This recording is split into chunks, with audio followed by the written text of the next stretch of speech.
Pak, ini saya mundur sedikit ya. Ini kayaknya wah udah dalam banget nih ya. Kita mundur dikit ke yang di depan mata nih. Pak Gema pernah nonton ada videonya Pak Noel gak yang mantan wakil Menteri Ketenagakerjaan kita yang bilang bahwa akan ada kerusuhan 98 jilid 2 di bulan Juni dan Juli ini yang akan ingin melengsarkan pemerintahan Prabowo. Pernah lihat ya Pak ya? Ya. Dan pas saya nonton itu saya juga sempat melihat videonya Pak Gema yang mengatakan bahwa ada kerusuhan dan Indonesia sedang dipermainkan oleh elit global. Ya. Nah jadi menurut saya ini sesuatu yang match dan saya perlu tanyakan kepada Pak Gema. Apa yang dimaksudkan dengan itu Pak? Yang saya beritakan itu adalah tentang pola. Oke. Yang namanya konspirasi atau teori-teori konspirasi ataupun geopolitik itu semuanya pasti ada.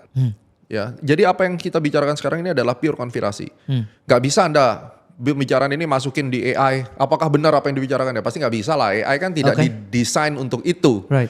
Tapi kalau kita bicara konspirasi, konspirasi itu adalah backbone dari semua geopolitik. Kok bisa ngomong gitu Pak? Ya kalau nggak ngapain ada CIA, ngapain ada BIN, ada KGB itu buat apa? Organisasi NSA itu semua adalah organisasi yang untuk menjalankan dan menjaga konspirasi itu untuk tetap ada kan begitu. Nah jadi kalau yang dikatakan tentang itu yang saya melihat adalah sebuah pola. Dan pola itu orang bilang itu adalah cocok logi. Sekarang saya pertegas di Influencer. Tidak ada penemuan di muka bumi ini yang tidak dimulai dari cocok logi. Semua penemuan itu dimulai dari asumsi. Dan itu lihat aja di buku-bukunya Kuhn ya kan. Dan kalau kamu sekolah ada metodologi penelitian, kamu akan belajar tentang konsep tidak ada sebuah kebenaran atau teori itu, sebuah truth scientific itu tidak akan mungkin tanpa didasari atau dimulai dari sebuah asumsi, intinya gitu. Nah asumsi itu kan nanti harus dibuktikan dengan empiris atau tidak. Nah, asumsi yang saya punya dan itu bisa dibuktikan dengan data yang ada, at least yang saya bawakan di Untold Story 1 dan 2, ada similarity dari apa yang dilakukan Pak Presiden Soeharto dengan Pak Presiden Prabowo. Di mana lebih kontras di era Pak Prabowo, di mana beliau setelah Untold Story 2 tidak lama kemudian kan memberikan statement bahwa saya juga baik kepada Putin, saya baik kepada Trump, saya baik kepada siapa. Artinya dia memang mengkonsep Indonesia itu ramah dan welcome kepada semua negara-negara untuk bekerja sama. Which is kita percaya secara konspirasi itu tidak disukai dengan orang-orang yang merasa punya kepentingan atas Indonesia. Karena satu, kita bukan Commonwealth, kita bukan komunis sosialis, kita adalah gerakan negara-negara yang seperti Filipina, negara yang dibawa bayang-bayang Amerika, seperti Arab Saudi pun di bawah bayang-bayang Amerika kan gitu. Artinya kita harus memprovide, menyenangkan negara adik kuasa yang memiliki kepentingan atau dalam tanda kutip membantu kita pada dasar itu. Nah ketika kita sudah mulai memecah konsentrasi bisnis kita tidak hanya dari satu sumber, tentunya ada pihak-pihak yang tidak suka. Dan terutama kita bisa lihat similarity ketika syarat daripada hutang IMF itu ditolak sama Pak Harto, itu juga berulang ketika Pak Purbaya menyatakan bahwa saya nggak butuh. Nah ini menjadi pertanyaan. Dan sejak saat itu kan kalau kita perhatikan Pak Prabowo setelah dilantik kemudian dia join BRICS. Apa fungsi BRICS? BRICS itu sebenarnya tema besarnya adalah dedolarisasi konsepnya.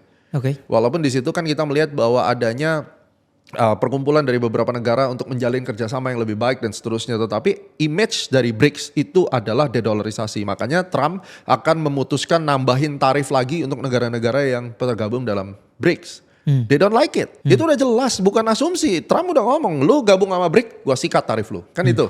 Nah Indonesia bergabung sama BRICS. Karena Pak Prabowo merasa bahwa ini negara berdaulat. Ini negara gue berhak ketemu sama siapapun.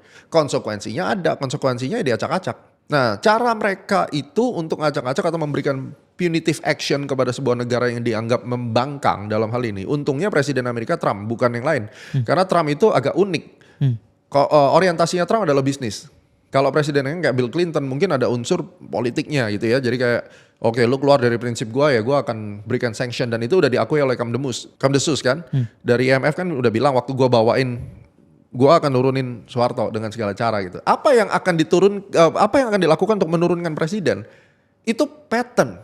Tidak mungkin mereka berubah patternnya. Karena saya tahu persis cara pikir elit-elit global.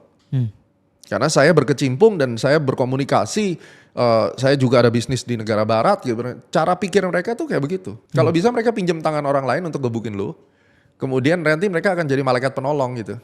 Nah ketika kamu memakan apa yang dia tolong, kamu udah menyerahkan jiwanya untuk di barter, ibaratnya gitu. Jadi yang dihantam pertama kali pasti ekonominya. Kalau dulu bank, kalau sekarang pasar modalnya MSCI turun. Dan itu mulai Januari kan. Nah kalau dikatakan nyalain negara lain, sekolah dulu deh daripada lu ngomong kayak begitu ya. Pertanyaannya Indonesia nggak transparan pasar modalnya sejak tahun berapa? Dari dulu ya emang nggak transparan, iya kan? Terus kenapa baru Januari 2025? Itu aja. 2026 maksudnya. Kenapa baru Januari 2026 kamu meributkan itu? Terus kemudian dengan kondisi MSCI mendowngrade, which is itu benar dan itu baik.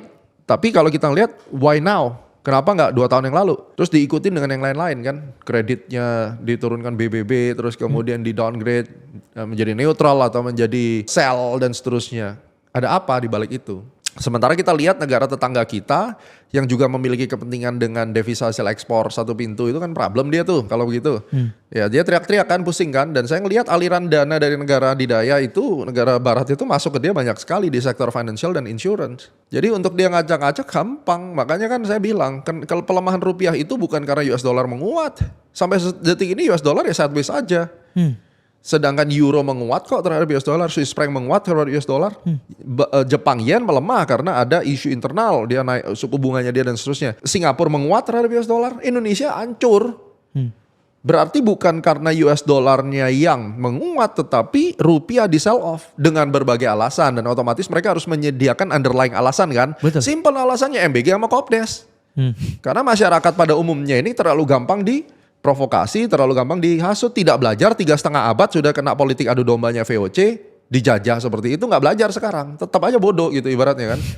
Kalau lu ngomong bahwa kita membela pemerintah, kan ini buruknya internal, memang internalnya buruk, tetapi tidak seperti ini rupiah dihajar terhadap US dollar dan Singapura. Jadi kalau rupiah di sell off, duitnya kemana? Nggak lari ke US dollar, duitnya pindah ke Singapura. Pertanyaannya kenapa pindah ke Singapura? Berarti selama ini yang bermain di Indonesia ini adalah orang-orang Singapura atau orang-orang yang memang taruh uang di Singapura.